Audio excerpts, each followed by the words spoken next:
el diagnóstico diferencial es algo que nos tiene muy causados y hoy también vamos a abonar a eso, a contribuir a estas cuestiones, porque, bueno, un poco venimos hablando con Ale, ¿no? De lo que son las presentaciones de la época, ¿no?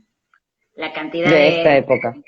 sí, de esta época, ¿no? La cantidad de niños y jóvenes que están conectados con los juegos, por ejemplo, de computadora, eh, y que muchas veces produce un retraimiento que preocupa, ¿no? Preocupa en las familias, preocupa también en a los, bueno, las personas que trabajan con ellos, los psicoanalistas, psicólogos, psiquiatras, ¿no? Hay algo muy importante ahí porque nos permite ver la prioridad que está teniendo cada vez más lo Ujú. imaginario, ¿no? En estos tiempos modernos o posmodernos, como dicen, de alguna manera nietzscheanos, donde eh, Nietzsche decía, Dios ha muerto, es decir, las garantías han muerto, lo que hay son juegos, ¿no? Juegos, juegos en los cuales el objetivo es cercano, es concreto, ¿no? Es muchas veces, ustedes saben que se usa el first person shooting, digamos, ¿no? Es decir, esa imagen que como si uno estuviera en los ojos de aquel que dispara y en esos videos, ¿no? Muchas veces la pregunta de los padres y de todos los que trabajamos en salud es, ¿cuál es el efecto psíquico de muchas horas estando allí, ¿no? Hay niños que se verifica que aumentan su agresividad en el colegio conforme comienzan a jugar este tipo de juegos. Ujú. Pero no es una situación que ocurre eh, siempre. Hay niños que no experimentan en absoluto un cambio en su conducta, ni dejan de ser cuidadosos en el trato con sus amigos, sin embargo hay un goce escópico, ¿sí? E Ujú. incluso ustedes escucharán, ¿no? Hay un goce también de lo invocante, el objeto a mirada y el objeto a voz, porque estos niños vienen todo el tiempo con esos, ¿cómo se dice? Los auriculares. Los auriculares a todo volumen, ¿no? Mm. Hay algo de eso que muestra la introversión necesaria, ¿no? Del niño, o muchas veces del adolescente, que necesita retirarse, ¿no? Del mundo exterior, pero que toma la forma de irse a otro mundo con reglas que determinan que de lo que se trata es de acabar con el semejante, ¿sí? Entonces, Ujú. aquí en Argentina una vez encontraron un joven que, bueno, era la época que no había tantas computadoras en casa, ¿sí? En las casas, y estaba en un lugar donde había juegos y hacía 48 horas que estaba allí sin parar y los mismos dueños del negocio llamaron a los médicos en realidad, ¿no? Porque ni siquiera comía, no iba al baño, ¿no? Entonces, hay allí un repertorio de situaciones que podemos ubicar dentro, supongamos, ¿no? No estoy hablando de este caso en particular porque desconozco, pero que van desde una psicosis, ¿sí? Ujú. Donde hay una imposibilidad de construir un Claro, límite como mínimo es un fenómeno psicótico, más allá de, como claro, mínimo. como mínimo. Y también otras situaciones en las cuales, como les decía antes, ¿no? Chicos que no cambian sus situaciones cotidianas con sus amigos, que llevan adelante una vida sana, ¿sí? Que cuando se les invita a salir de la computadora, si hay un programa, van. Y esto es esencial, esencial en el trabajo de los psicoanalistas con preadolescentes, ¿no? ¿cuál es la respuesta de esos jóvenes a la invitación a hacer cuestiones más del orden del compromiso corporal real? Pero hay una cosa más que es un poco el eje de la conversación de hoy, que es el efecto que esta cantidad de estímulos provoca sobre el cerebro. Y ustedes saben que va liberando el cerebro no solamente pequeñas dosis de dopamina, sino dopamina a chorro. Esto es así como me lo describieron, a chorros. Entonces, ¿cómo se compite, ¿no? ¿Cómo una situación cotidiana, afectuosa, amistosa, puede competir con algo que provoque tal grado de satisfacción o de principio del placer, podríamos decir, ¿no? Liberando tanta cantidad de dopamina. Entonces, allí es muy importante la interdisciplina que podemos hacer trabajando con terapeutas ocupacionales. El tema es que muchas veces los terapeutas ocupacionales que trabajan muy bien, hay pocos especializados, por ejemplo, en sensibilidad táctil. Muy poquitos, siendo que es una situación que cada vez se presenta más. Sensibilidad táctil, kinésica, por ejemplo, en relación a los movimientos, van a encontrar niños que tienen dificultades para tolerar la luz, por ejemplo. El aparato psíquico, ¿ustedes se acuerdan el esquema del peine? En el esquema del peine, sí, yo al final no te dije, Ale, sí, a ver si lo llegamos a encontrar, pero bueno, en el esquema del peine, ustedes recuerdan que en el polo perceptivo entran los estímulos y hay barreras que impiden el ingreso de estímulos de tal manera que puedan dañar el aparato, o por lo menos lo intenta. Esta es la descripción que hace Freud de los inicios del aparato psíquico. Entonces, en ese ingreso de estímulos... Si querés lo dibujo. No hay problema, porque yo creo que... Gracias, Ale, gracias. Los terapeutas ocupacionales trabajan, digamos, como proceso neurobiológico, ¿sí?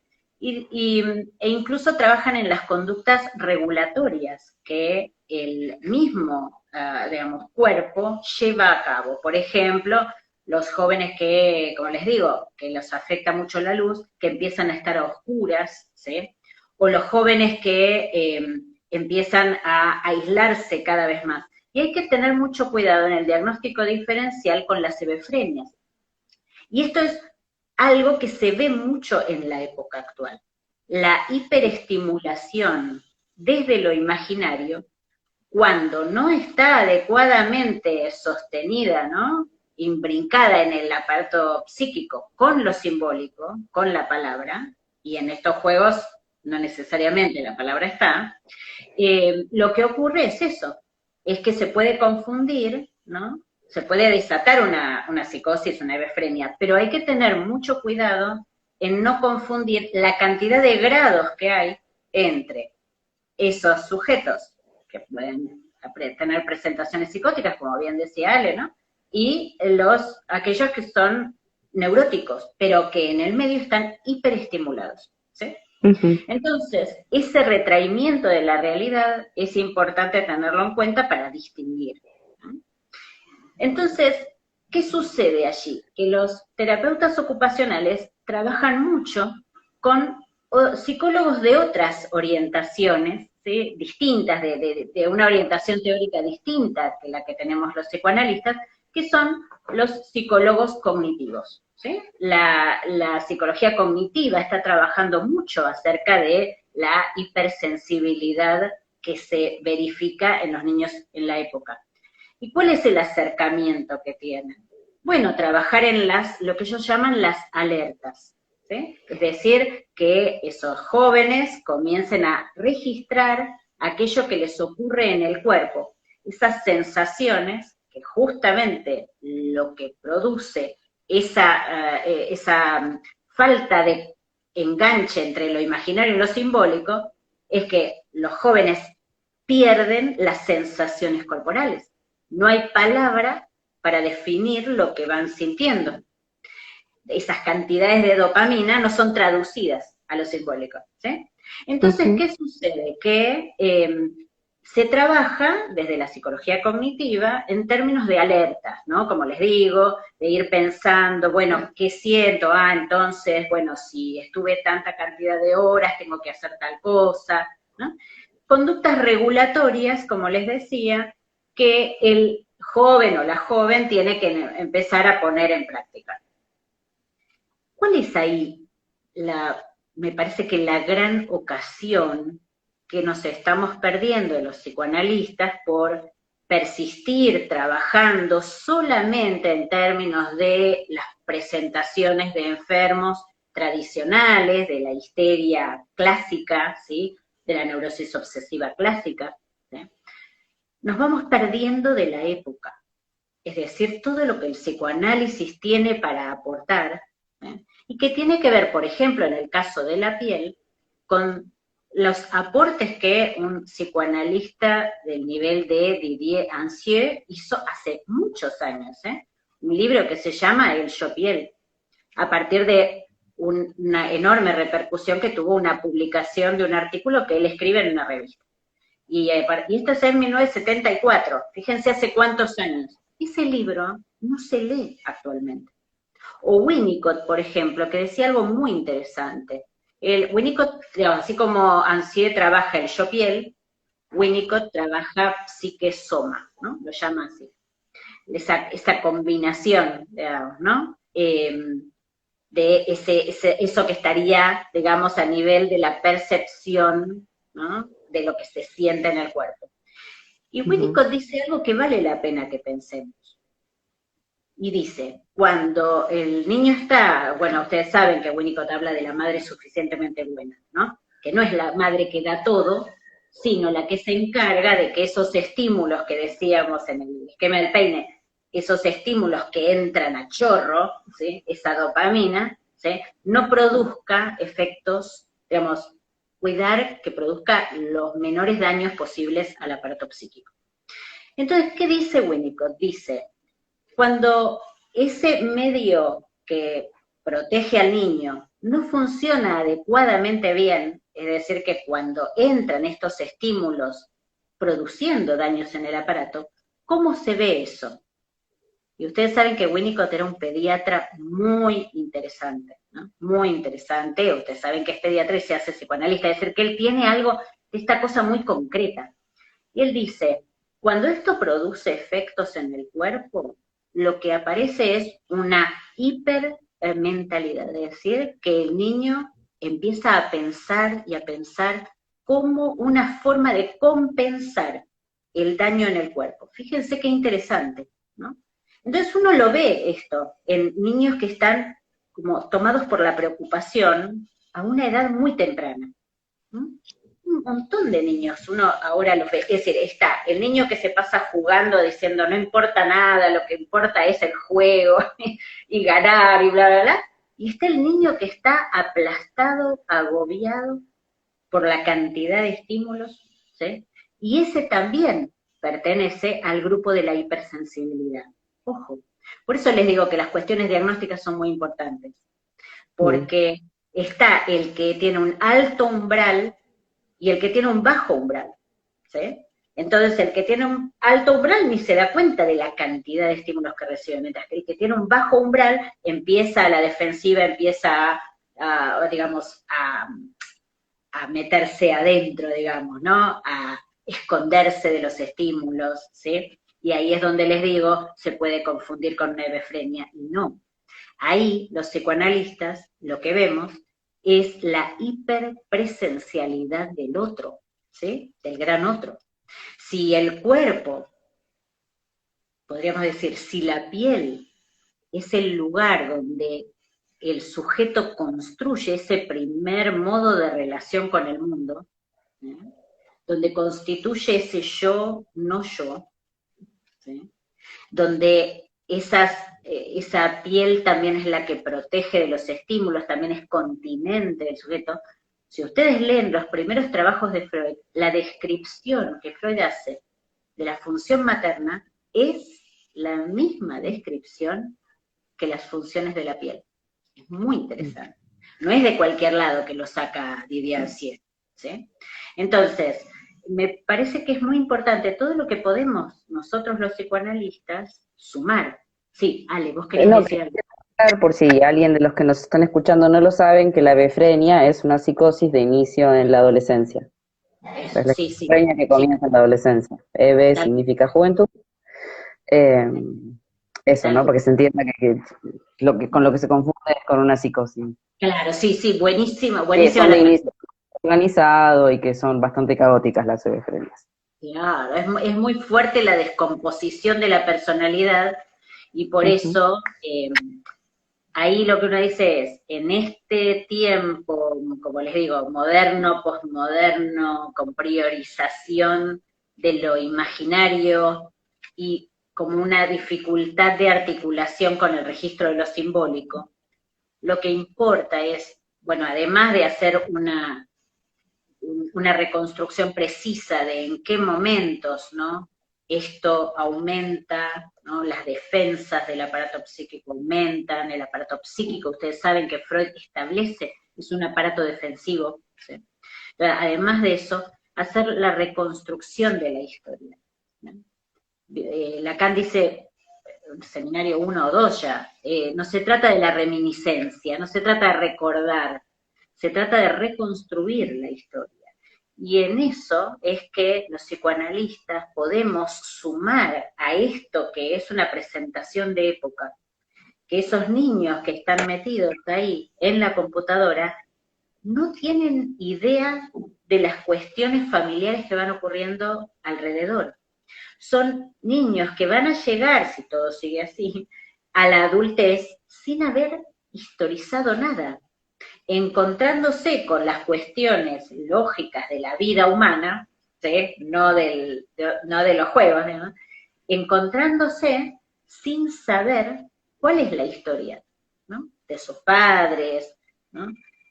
Hoy justamente hablaba con alguien en una situación muy desgraciada de un familiar muy querido, y él me decía, yo no sé, no sabía, hemos empezado a reflexionar, ¿no? Acerca de la historia de esta persona. Me decía, nunca lo había pensado, ¿no? Bueno, porque es tanto lo que absorbe la computadora, ¿no? Los lazos que pareciera que allí se juega todo, ¿sí?